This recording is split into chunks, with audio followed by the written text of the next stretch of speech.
राजा जी। का हो? एगो बात कही तो मानम ना। का तोहार रोज रोज तो फरमाइशिया रहती है। ए तरह बोल दे ना तो हमारा दिलवा टूट जाला। काहे दिलवा तू ऐसा बतिया करालू कि हम कहाँ से कर्जा कह कह के तोके फरमाइश तोहार पूरा करीला। तो का कहीं तोके बोला? सुना पहले हमार बात। सुनावा तनी। राजा हो मोरे सपना पुरावा,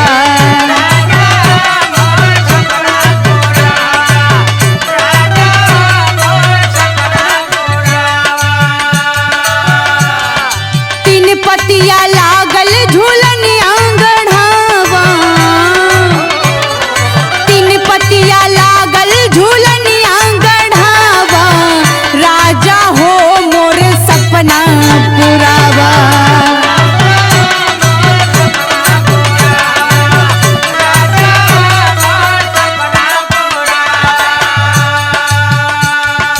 मन बुनाल कि हमहू के बोला ही के पड़ी ना। सुना सुनाई।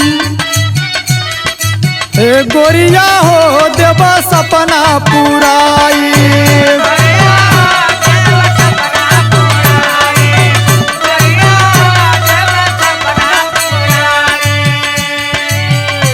अरे तारा हम के जम के कमाई, तारा हम के जम के कमाई, गोरिया हो देवा सपना पुराई।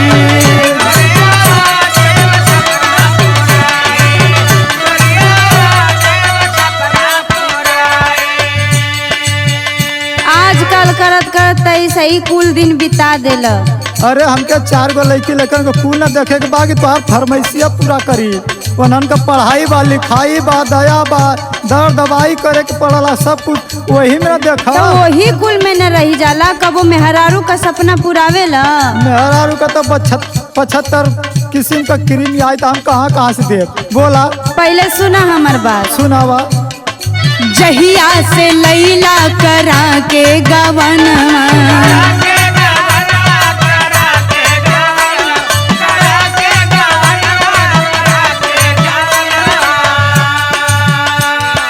आजकल कई के बिता देला दिनवा,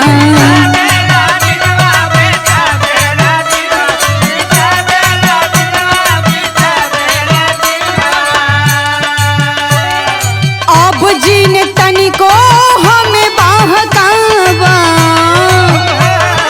अब जिन तनिको हमें बहकावा, राजा हो मोर सपना पुरावा।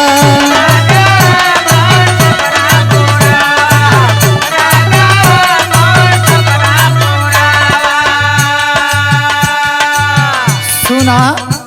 का सुनी हो? अरे घरवा से जाए नहीं देहलू बारवा,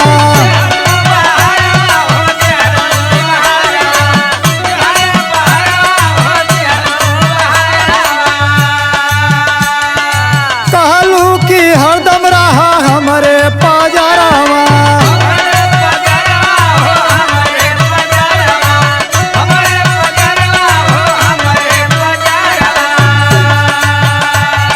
सैया रुपैया में कहीं भेटाई, सैया रुपैया में कहीं भेटाई, गोरिया हो देवा सपना पुराई।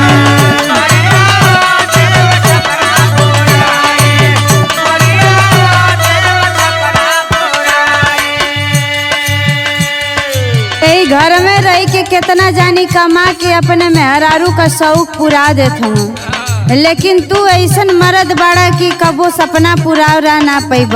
सपना काहे ना पुराई? अच्छा सुना पहले। सुनावा। ढेर बकर बकर बोला मत।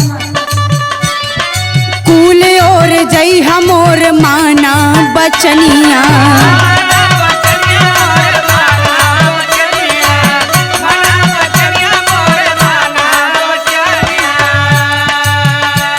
कुल और जइया लेकिन एक जगह मत जइया। कहाँ मत जइया हम बतावत हैं। बतावा।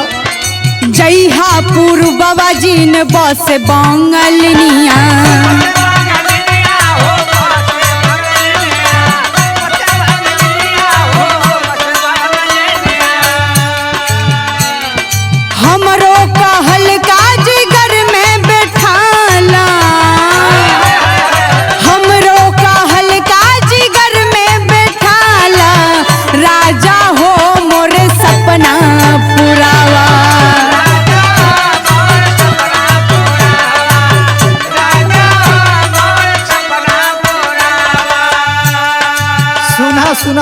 दिल में मलाल पैदा भला हो के बतावत ला सुना।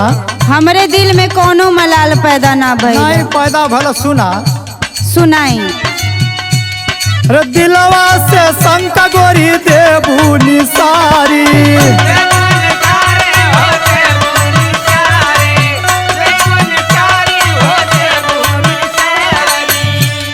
सुना का सुनी? शंका वाली बात ले जिंदगी बिगाड़ी।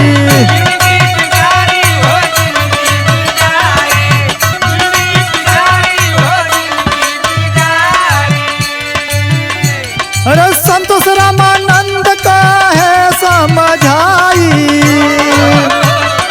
संतोष रामानंद का है समझाई। गोरिया हो देव सपना पुराई।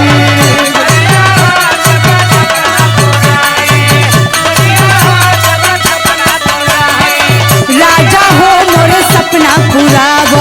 गोरिया हो देव सपना पुराई। राजा हो मोर सपना पुराव। गोरिया हो देव सपना पुराई। राजा हो मोर सपना पुराव। चला अब तो बहुत मान